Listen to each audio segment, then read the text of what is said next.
আজ আমরা বলবো নদিয়া জেলার পবিত্র ধাম ইস্কন মায়াপুরের এক অনন্য গল্প।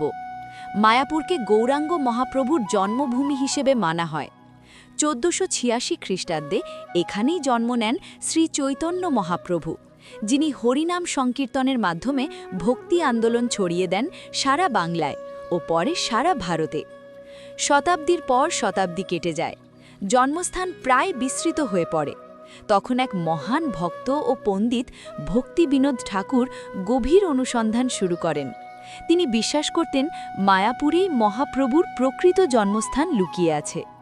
কথিত আছে, এক রাতে ধ্যানের সময় তিনি একটি আলোক উজ্জ্বল স্থান দেখেন গঙ্গার ওপারে। সেই দৃশ্য তাকে পথ দেখায়।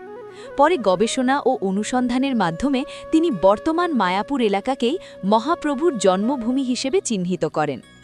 বহু বছর পর এসি ভক্তি বেদান্ত স্বামী প্রভুপাদ সারা বিশ্বে কৃষ্ণ ভাবনামৃত আন্দোলন ছড়িয়ে দেন ও প্রতিষ্ঠা করেন ইস্কন।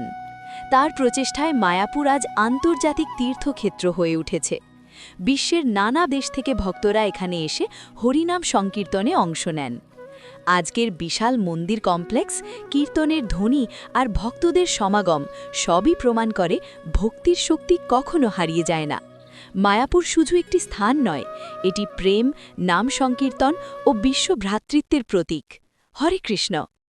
আমার ভিডিওগুলি তোমাদের যদি ভালো লাগে তাহলে অমর বিপ্লবী চ্যানেলটা সাবস্ক্রাইব করে পাশে থাকুন।